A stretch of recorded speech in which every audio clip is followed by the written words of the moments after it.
Get ready for the dictation. 10 seconds. 5 seconds. Start.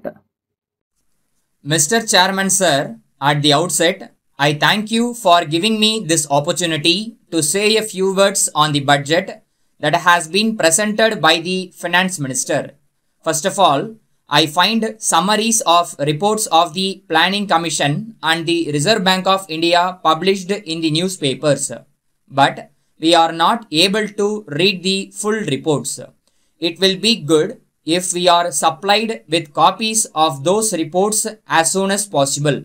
In this connection, I would like to point out here that the Planning Commission has published a very important review of the implementation of the 5-year plan. In the same way, the Reserve Bank has published a credit survey report. Even if we want to get copies of these reports on payment, we do not know how to get them.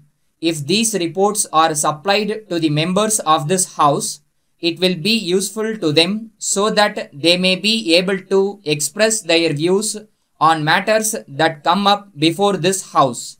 I am sure that it will be right if I say that the statement made by the Finance Minister is a very important one. At the same time, I am sorry to say that it is bound by the proposals of the Planning Commission and the central government. If we go through his statement, we will find that he is not free to do things as he likes. It will be seen that he says that the situation will be difficult for another 2 years. But I would like to say that it will be difficult for more than 2 years. We are glad to know that it is proposed by the government to implement a number of schemes which are very good.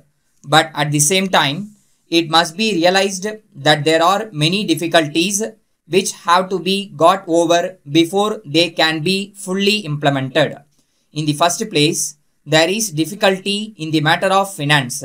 In the second place, there must be a suitable organization to implement these schemes. In the present circumstances, if we have to find finance, the only way in which we can do it is to impose tax.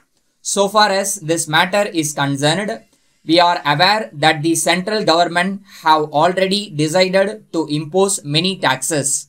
As a matter of fact, they have proposed to utilize some amount from the Provident Fund deposits for the implementation of the plan. But I do not think it will be useful to a great extent.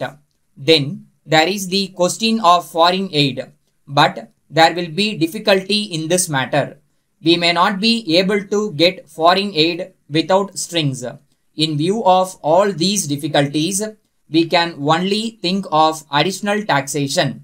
Of course, we have land revenue, but in dealing with this question, it has been suggested by the Central Finance Minister that land revenue may be abolished and in its place, agricultural income tax may be collected. I am very glad that in the present circumstances, our state government have decided not to have agricultural income tax. As honorable members are aware, one of the best taxes that we have in this country from the point of view of collection is land revenue.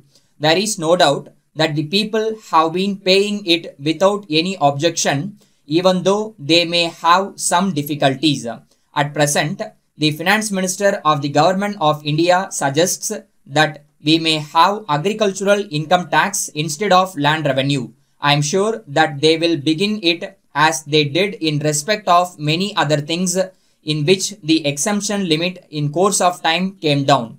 I am of the opinion that we should not have any new tax. We are aware that there are many states in India which have presented deficit budgets but without any new taxation proposals to cover the deficit.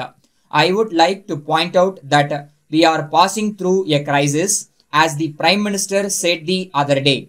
No doubt, we are thankful to the government for reducing the rate of sales tax on foodstuffs. But I would like to know why the government should not exempt all foodstuffs from sales tax. In this connection, the government want the people to increase food production, but I would like to know how it can be done if the government do not create the conditions necessary for it.